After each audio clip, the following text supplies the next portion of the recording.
안녕하세요. TV닥터 건강클리닉의 연규혁입니다. 안녕하세요. 김윤재입니다. 네, 우리가 건강하려면 이 질병이 발생하기 전에 예방하는 게 가장 중요하고요. 그리고 또 질병이 발생했을 때 그것을 완벽하게 치료하는 게 그 다음 방법일 겁니다.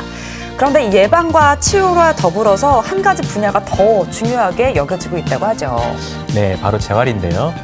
재활의 개념은 여러 종류의 장애를 극복하고 생활하는 데는 의미인데요. 가볍게는 허리나 어깨 근육이 아플 때 환자분들이 받는 물리치료부터 사고로 인해 장애가 생겼을 때 필요한 재활운동까지 그 분야가 굉장히 광범위하다고 합니다. 네, 이 치료에 효과가 있는 운동이 어떤 건지 그리고 또 평소에 어떤 운동을 해야 도움이 되는지 궁금하셨던 분들이라면 오늘 방송 끝까지 시청해 주시기 바랍니다. 오늘은 재활운동과 그리고 손을 이용한 치료 방법이죠. 도수치료에 대해서 자세히 알아보겠습니다. 먼저 오늘 함께 해주실 분 화면으로 소개해 드릴게요. 질병이 발생하기 전 사전에 막는 예방의학, 그리고 발생한 질환을 적절히 치료하는 치료의학에 이어 중요한 의학의 한 분야로 자리 잡은 재활의학. 재활의학은 다른 의학 분야에 비해 역사가 비교적 짧지만 인간 생명 존중과 삶의 질을 중시하는 현대의학의 특성을 지니고 날이 갈수록 발전하고 있다. 재활의학이라는 용어는 영어의 리해빌리테이션 메디신을 번역한 건데요. 리 플러스 헤빌리스라고 해서 다시 걸맞게 만들다, 즉 다시 걸맞는 생활을 하게 하다라는 뜻입니다.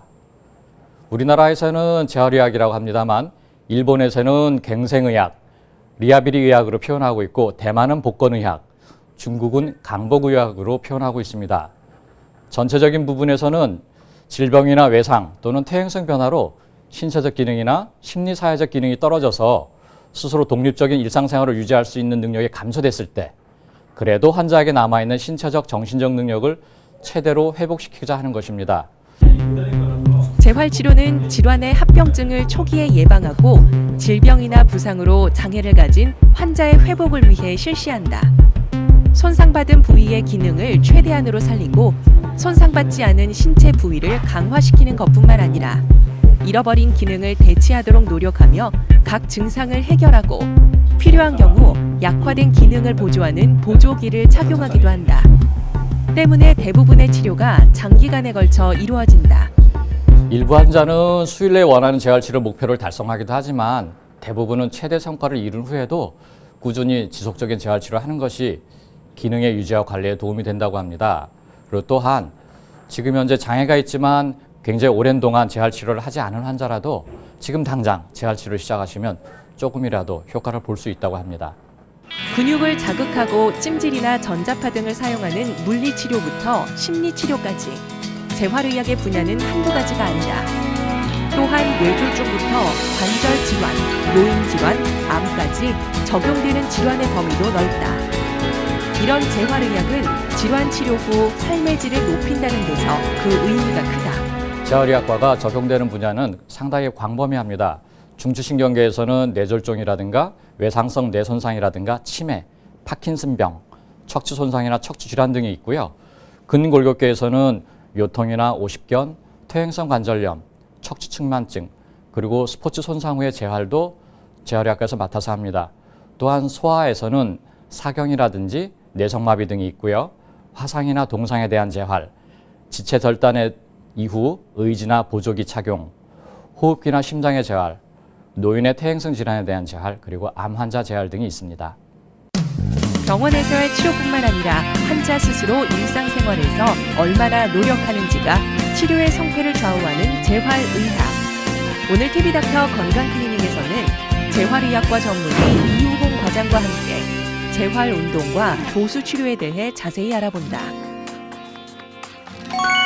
네, 저도 이제 허리가 좀 자주 아픈 편이긴 한데요. 정말 움직일 수도 없을 정도로 아프다가도 병원에 가서 뭐 물리치료나 이런 것들을 받게 되면 다시 또 이렇게 가뿐해지는 걸 보면서 정말 신기하다고 많이 느꼈습니다. 네, 특히나 이 재활운동은 환자나 의사가 함께 힘을 합해야 되는 치료인데요.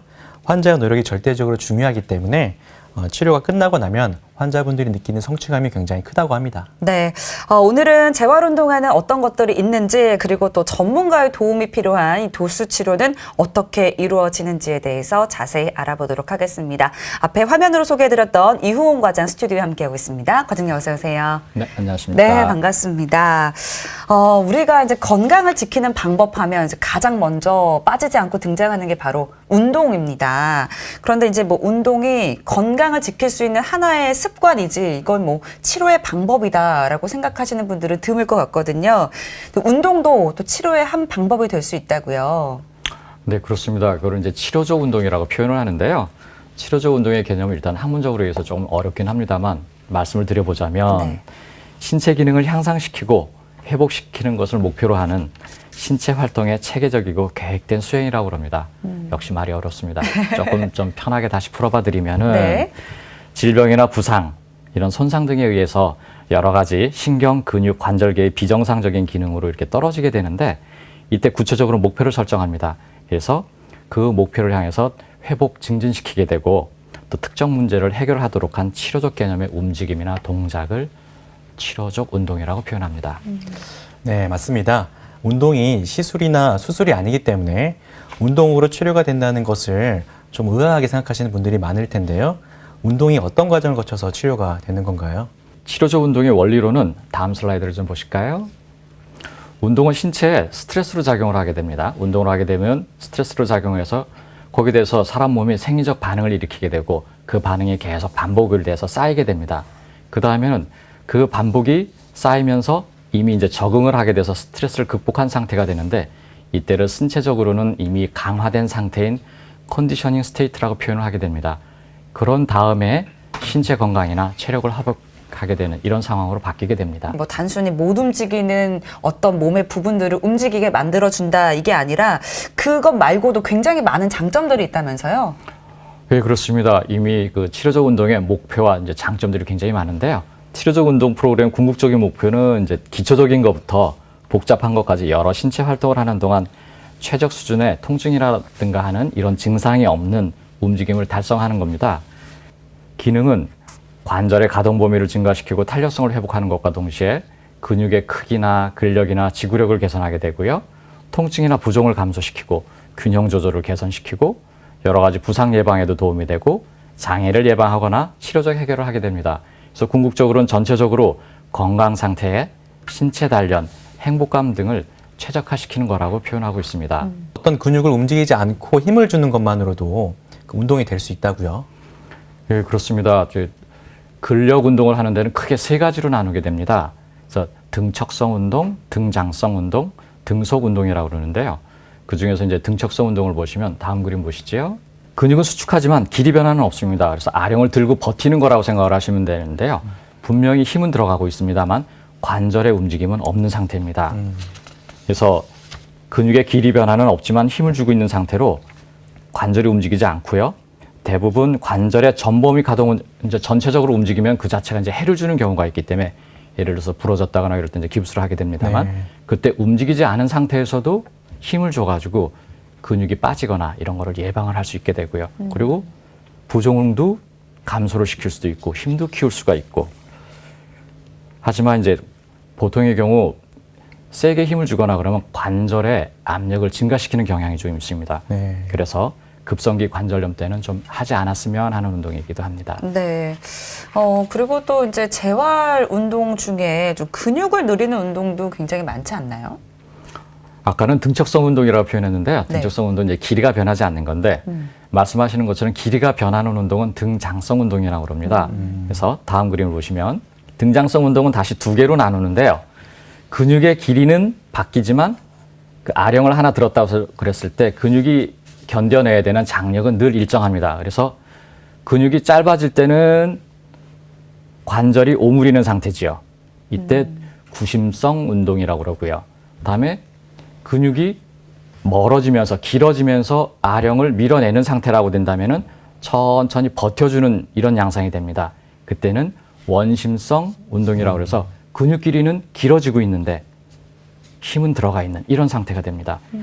그래서 각각 구심성 수축 운동은 사지에 있어서 이제 추진력을 담당을 하게 되고요. 원심성 운동은 추진을 한 다음에 브레이크를 거는 감속에 연관이 있습니다. 그래서 대부분의 우리가 하는 운동들이 이런 그 등장성 운동에 속하게 되고요. 기계장치나 뭐 체육관 같은 데서 하는 추를 다루는 그런 것들이 좀 복잡한 기계장치 같은 것들은 속도에 관해서는 좀 위험할 수도 있고요. 굉장히 빨리 하게 되면 너무 무거운 데를 잘못하다 보면 이런 움직임이 좀 불편할 수는 있는데 고무줄 같은 거라면 굉장히 복잡한 운동도 굽히면서도 돌릴 수도 있고 뻗으면서도 돌릴 수도 있고 이런 복잡한 운동도 가능하면서도 아주 값싼 방법으로 쉽게 할 수 있는 방법이 있습니다. 네. 그리고 어떤 기사를 보니까 운동을 할 때 각속도가 중요하다고 하는데요. 각속도라 하면 초당 몇 도가 움직이는가 하는 게 각속도입니다. 그래서 각속도가 빠를수록 관절에 대한 압력이 적다고 하고요. 느린 각속도일 경우는 근력의 증가 효과가 있고요. 빠른 각속도의 경우는 근지구력 강화 효과가 있습니다.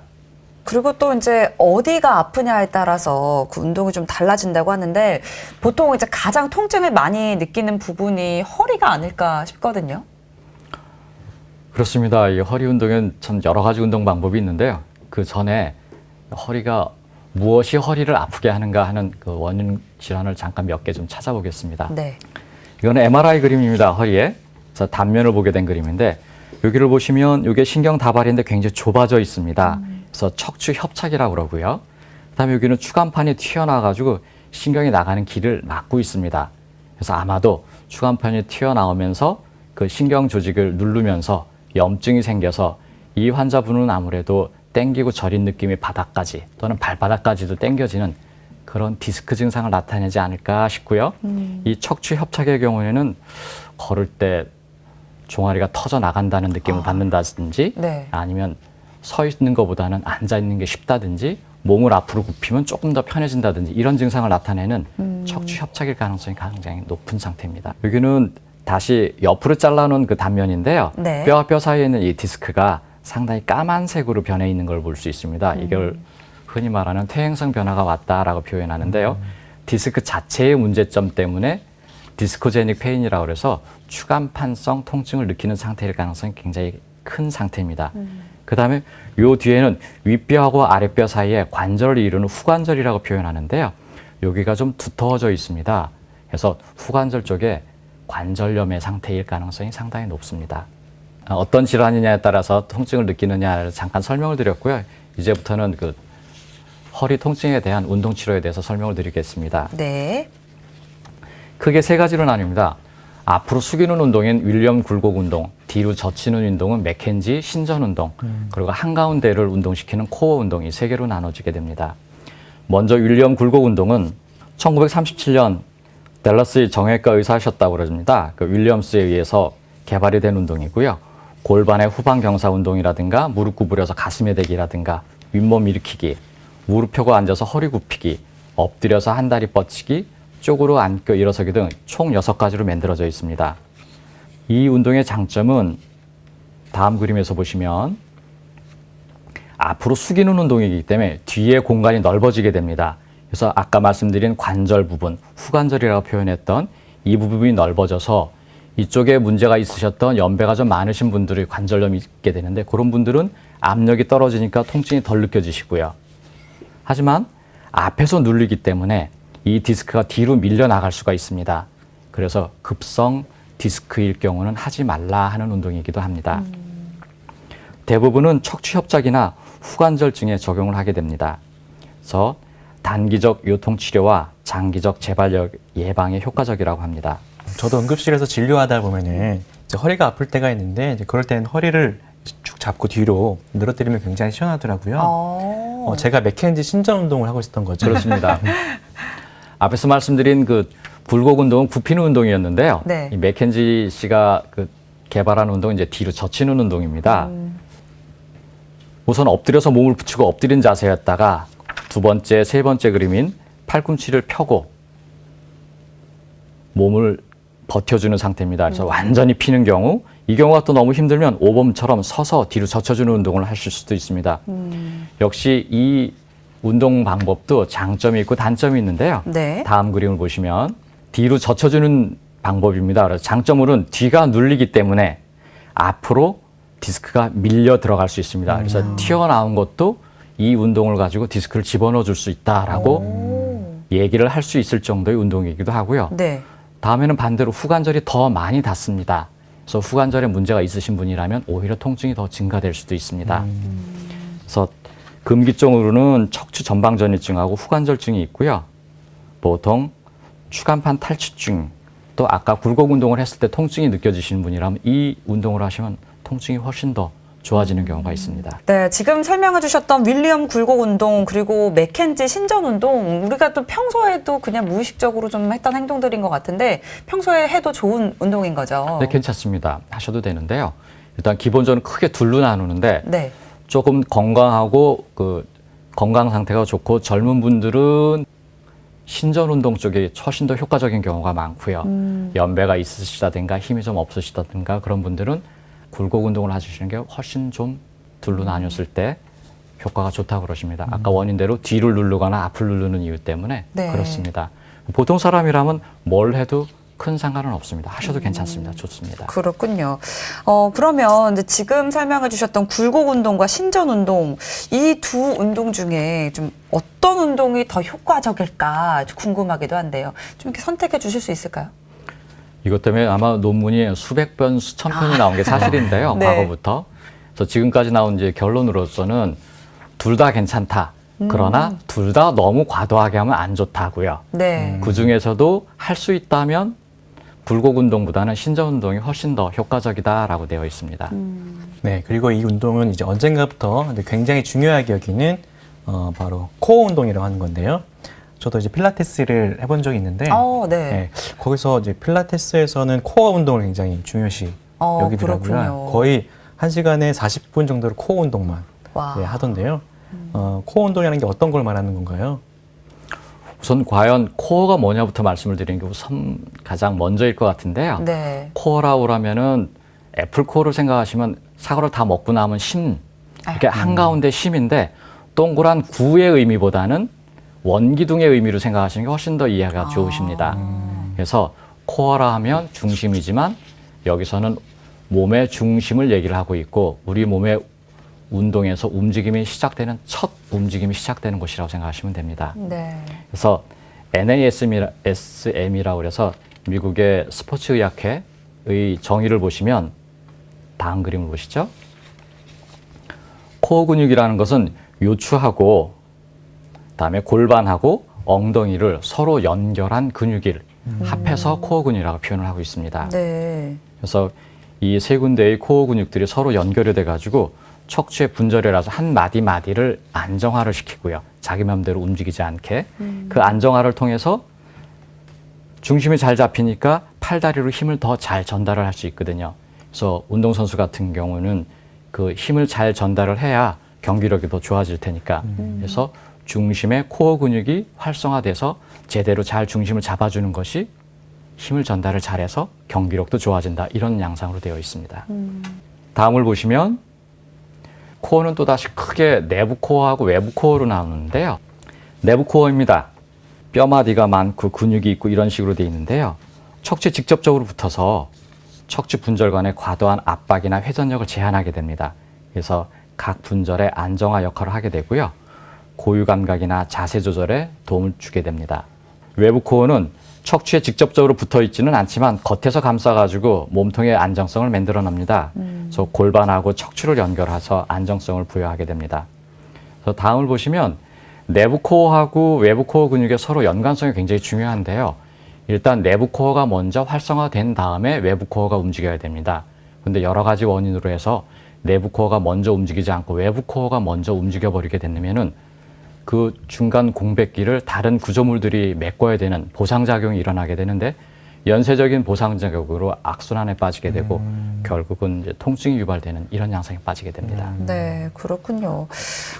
저도 이제 허리 통증을 좀 자주 느끼다 보니까 이제 항상 선생님들께서 말씀해 주시는 것이 코어 운동을 해야 된다. 이렇게 또 아까 과장님께서도 말씀해 주셨습니다. 운동법을 조금 더 자세하게 알고 싶은데요. 조금 설명을 드리겠습니다. 네. 우선 보통 코어 운동은 눕거나 엎드려서 하는 경우가 많습니다. 그 이유는 그 중력의 작용을 조금이라도 적게 해서 척추 쪽에 힘을 집중시키기 위해서인데요. 그래서 다음 그림을 보시면 코어 운동의 가장 기본적인 운동입니다. 앱도미널 브레싱이라고 해서 아랫배 힘주기라고 표현을 하고 있는데요. 그래서 아랫배 근육 중에서 횡복근이라는 근육이 있습니다. 그거를 강화시키는 운동인데 상당히 간단합니다. 똑바로 누워가지고 무릎을 굽히고 무릎 사이에는 공이나 뭐 베개 같은 걸 끼고요. 나중에 힘들 때 서로 붙이면서 하면 힘을 더 쓰기가 좋습니다. 그리고 배꼽 있는 데다가 색깔이 있거나 좀 더 가벼운 큰 물건을 좀 얹어놔서 똑바로 누워서도 그게 움직임이 볼 수 있도록. 그런 다음에 배꼽이 배 속으로 들어가게, 최대한 들어가게. 그래서 배꼽이 바닥으로 향하도록 최대한 힘을 주게 됩니다. 아주 간단한 운동입니다. 그러면서도 이 바닥에 있는 등은 바닥에 평평하게 한다라는 느낌을 가지면서 배는 집어넣고 등은 바닥에 대고 숨은 쉬셔도 됩니다. 그리고 숨을 자유롭게 이렇게 지금 저희가 힘을 주고 있는데요. 네. 충분히 말씀하실 수도 있고 힘을 줄 수도 있습니다. 그래서 아랫배에다 힘을 계속 주면 이게 가장 기본이 되는 코어 근육의 횡복근 운동이 됩니다. 그 다음에는 유명한 그림이죠. 플랭크 자세. 팔꿈치 굽히고 다리 뻗고 여기가 수평으로 돼야 되는 이런 자세가 있고요. 그다음에 버드독이라고 해서 네발 자세에서 팔다리 엇갈려 뻗는 거죠. 다음 그림 보시면 이건 역시 프랭크의 또 변형 자세로 사이드 프랭크라고 그러죠. 네. 옆으로 누워가지고 요 엉덩이를 공중에 붕 띄워주는 이때 삐뚤어지면 안 되는 이런 양상이고요. 엎드려서 등 젖히기는 등 쪽의 근육, 네. 척추를 따라 쭉 그 근육들을 활성화시키는 방법입니다. 팔다리를 쭉 뻗고 위로 슈퍼맨처럼 날아가는 듯한 그런 동작을 시켜주면 됩니다. 네. 이제 뭐 코어 운동이라고 그래서 엄청 특별한 건 아닌 것 같고 많이 이제 그 언론을 통해서 TV를 통해서 많이 봤던 것 같습니다. 평소에도 하면 좀 운동에 도움이 많이 될 것 같아요. 평소에 하면 굉장히 좋은데요. 실제로 해보면은 그 매일 하기가 쉽지가 어렵죠. 않습니다. 네. 상당히 힘들거든요. 생각보다 그 난이도는 어렵지 않은데요. 네. 힘이 많이 들어갑니다. 아, 그렇군요. 보기만 해가지고 한번 이제 시도를 해보면 또 깨닫게 될 것 같습니다. 네, 지금까지는 허리 통증에 대해서 알아봤고요. 이제 허리에 이어서 중년 이후에 정말 많은 분들이 힘들어하시는 질환입니다. 바로 무릎 관절염인데요. 무릎 관절염도 이제 운동이 중요하다고 하더라고요.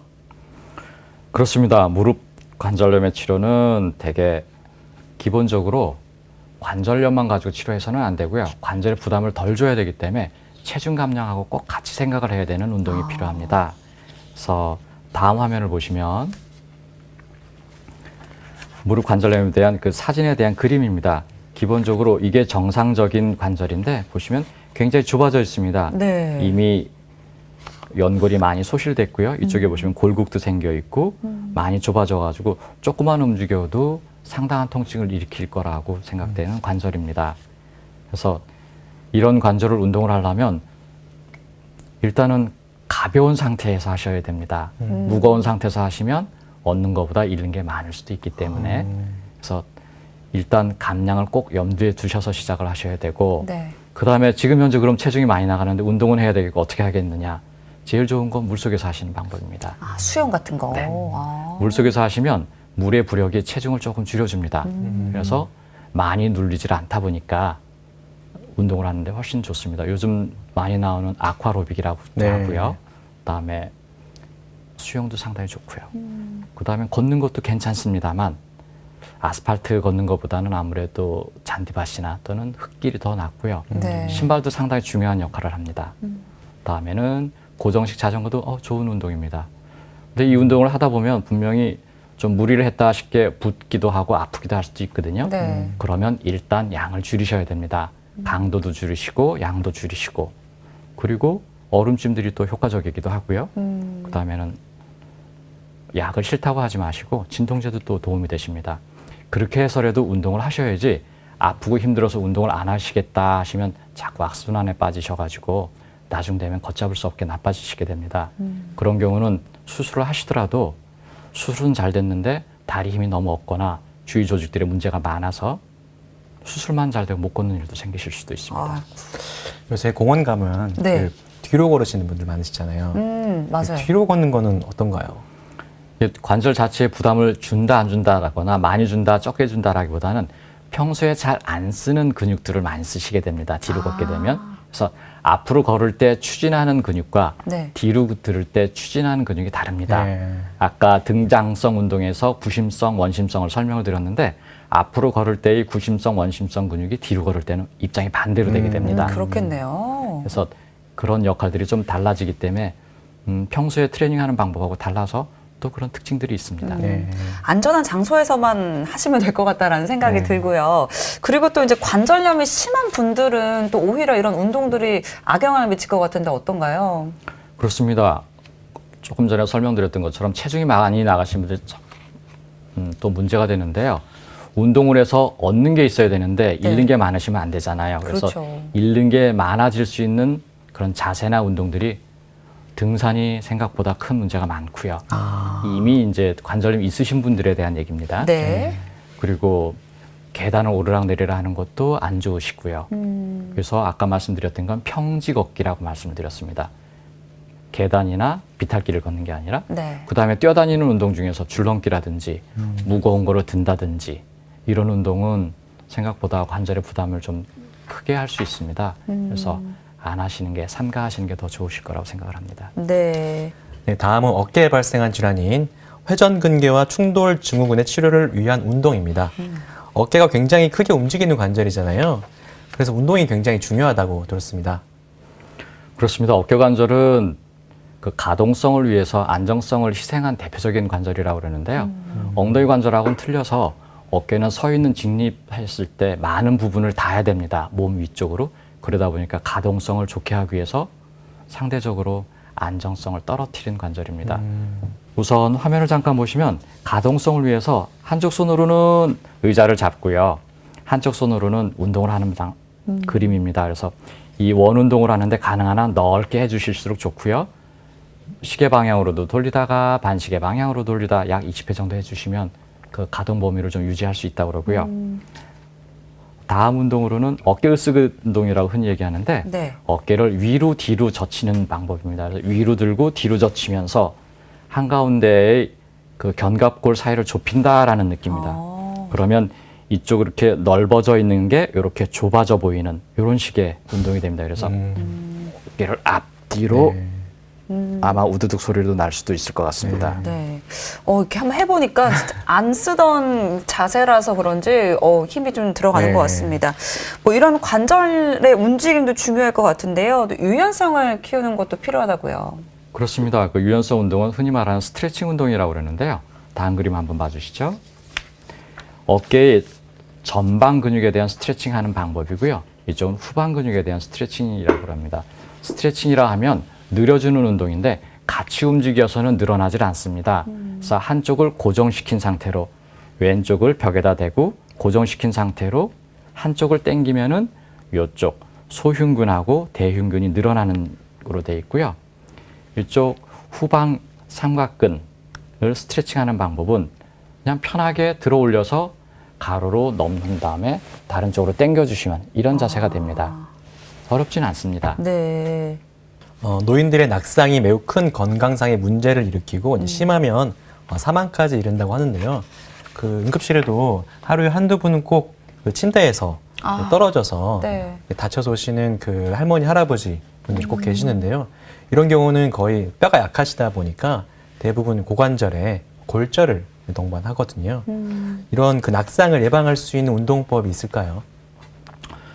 예, 그렇습니다. 그 신체 균형 유지를 위해서는 엉덩이나 허벅지나 종아리의 그 근육의 운동에 근력이 필수로 되는데 그 연세가 드시면은 근력 중에서도 원심성 수축이 구심성 수축에 비해서 훨씬 잘 유지된다고 합니다. 그래서 운동을 하더라도 원심성 수축을 조장하는 그런 운동을 하시는 게 훨씬 더 유리하다고 합니다.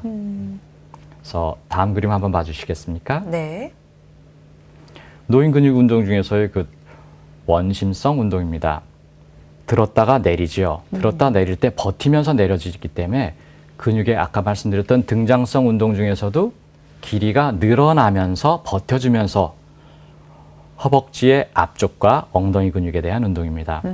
옆에를 보시면 옆으로 누워서 다리를 들었다가 내리거든요. 네. 툭 내리지 않고 천천히 내리게 되면 버티면서 길어지면서 늘어나게 됩니다. 엉덩이의 옆에 근육을 강화시키는 운동입니다. 다음 그림에서는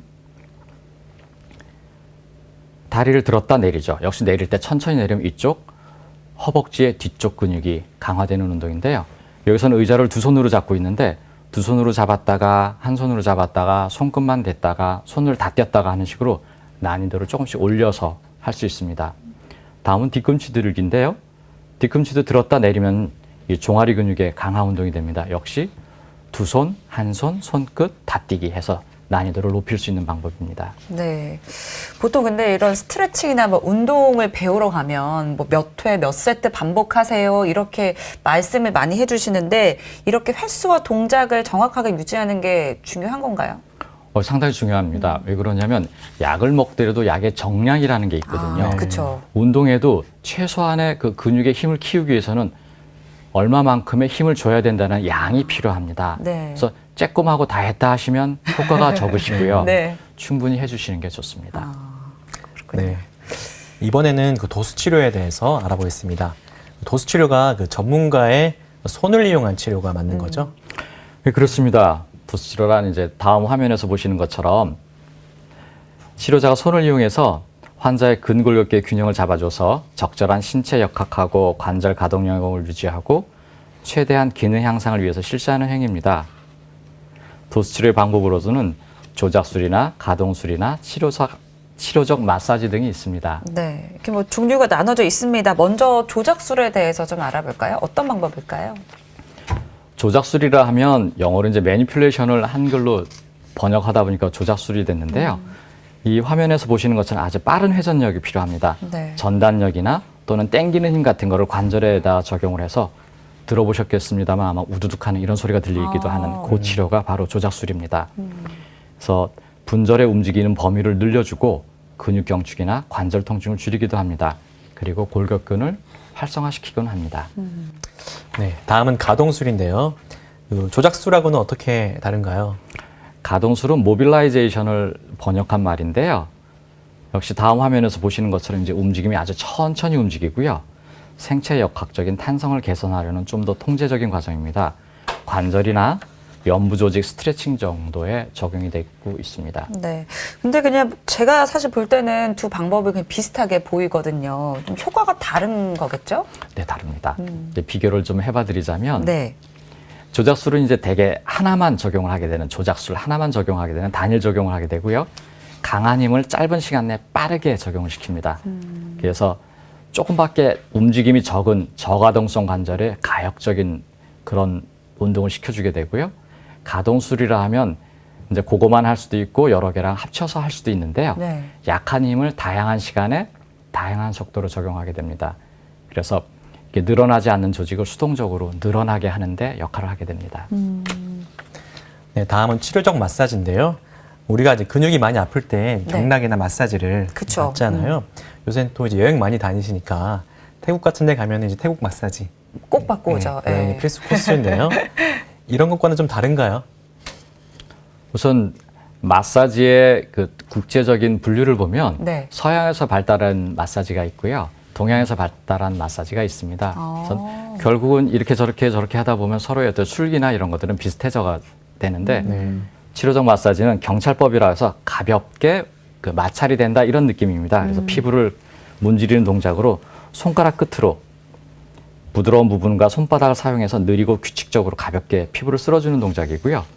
다음으로는 윤활법이라고 그래가지고 피하 조직이나 근육을 밀가루 반죽하듯이 이렇게 주물떡주물떡하는 이런 느낌이 좀 들어가는데 네. 척추를 사이에 두고 등 전체에 피하 조직하고 근육을 잡고 들어올리는 기법입니다. 그 다음엔 우리 많이 해봤던 토닥토닥 두드려주는 네. 그런 손을 좀 구부러진 상태에서 이런 식으로 토닥토닥토닥 두드려주는 타박법이라는 것도 있고요. 다음에는 아까 경찰법은 살살 문지르는 거였는데 네. 이번엔 아주 세게 문지르는 깊게 눌러서 문지르는 딥 프릭션 마사지라고 해서 마찰법이 있습니다. 그래서 유착된 조직이나 아니면 굳은 인대들 풀어주기 위해서 엄지손가락으로 이렇게 세게 힘을 주는 이런 식으로 되는 그런 방법이 있습니다. 그렇군요. 그런데 이제 도수 치료가 이게 좀 오랫동안 그 효과가 지속이 될까 아니면 정말 치료가 되는 게 맞을까 이제 궁금하신 분들도 많으실 것 같거든요. 어떻습니까? 도수치료는 크게 두 가지로 효과를 나타냅니다.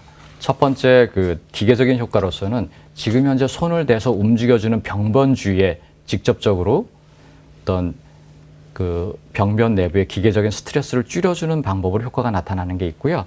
두 번째는 신경생리학적인 효과로 인해서 기본 구심성 뉴런의 작용을 하게 됩니다. 그래서 척수 주위 조직이라든지 운동 조절계라든지 통증 조절계 등의 균형을 이루게 돼서 효과를 나타내게 됩니다. 그러면 이 도수 치료는 관절이나 근육에 질환이 있는 환자들은 다 받을 수 있는 건가요?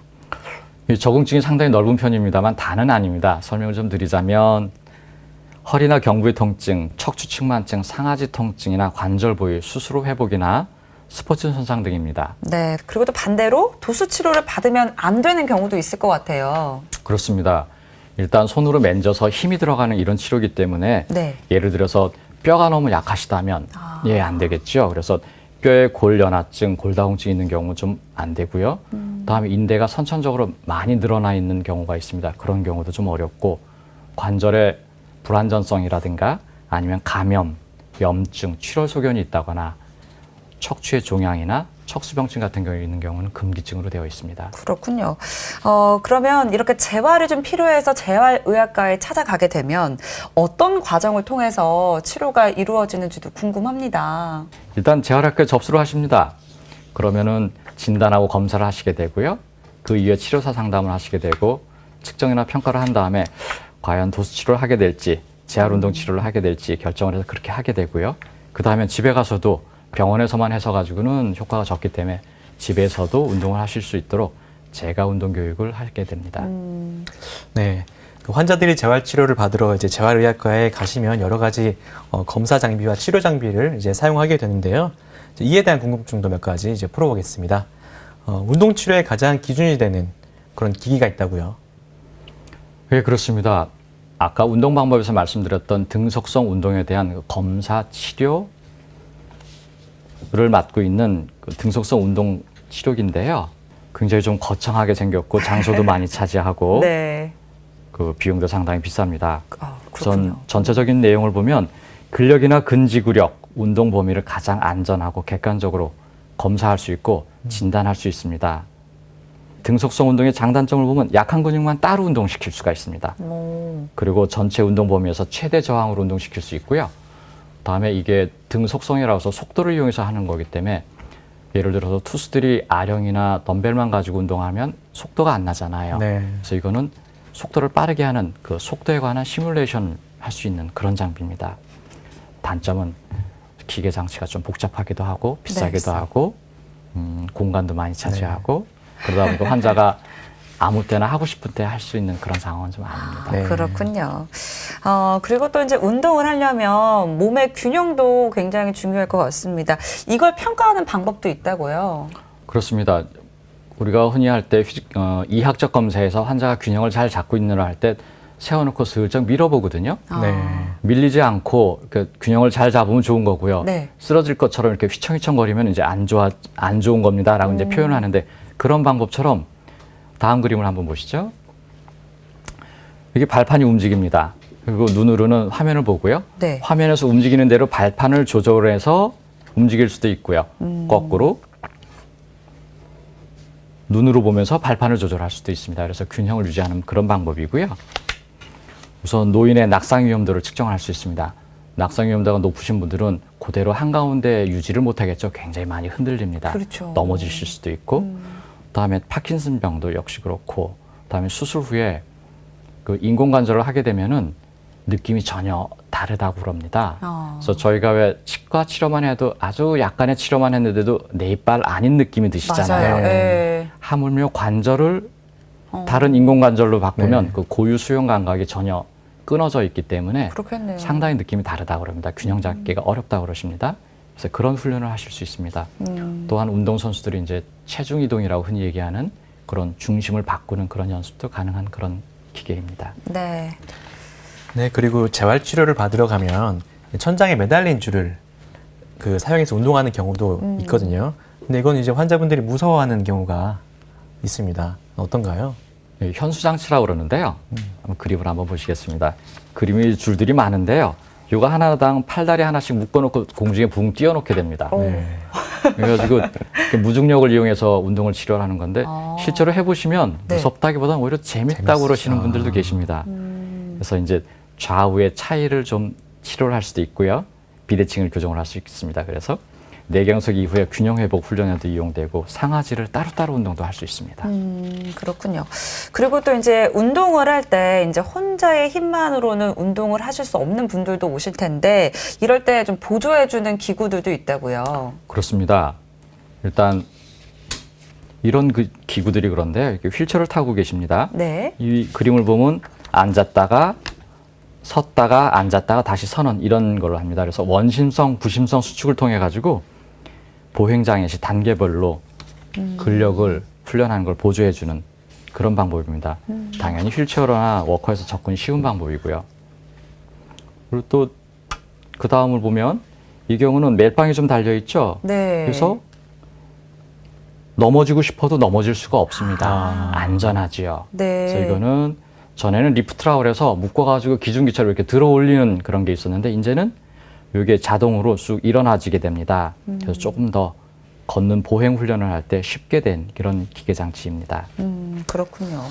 저 어렸을 때 보행기 타던 기억이. 그렇습니다. 네네. 그래서 주저앉아도 그것도, 네. 다치지 않도록. 그래서 지금 현재 하는 거는 리프트도 있습니다만 그 낙하산줄 같은 거를 묶어놓고 이렇게 복도에 쭉 연결돼 있는 넘어져도 묶여 있기 때문에 이렇게 바닥에 떨어지지 않은 그런데 그거는 일정 장소만 갈 수 있거든요. 돼 있는 데만. 네. 하지만 이런 기계 장치들은 마음대로 갈 수 있기 때문에 좀 더 자유도가 높은 상황입니다. 그렇군요. 네, 특히나 재활 기간은 굉장히 길기 때문에 그 의료진도 그렇고 가족들도 그렇고 열심히 응원해 주는 게 중요하다고 합니다. 네. 마지막으로 당부의 말씀 혹시 있으실까요? 우리가 두통으로 약을 먹는다고 생각하면 약의 효과가 나타나려면 흡수나 대사나 작용 같은 게 되기 때문에 시간이 좀 걸립니다.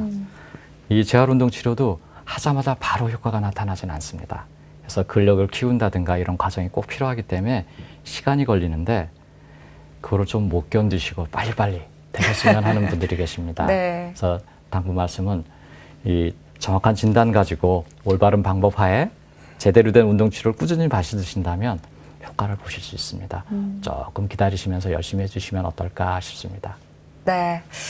오늘은 이우홍 재활의학과 전문의와 함께 재활의학과 그리고 또 도수치료에 대해서 자세히 알아봤습니다. 과장님 오늘 말씀 감사합니다. 감사합니다.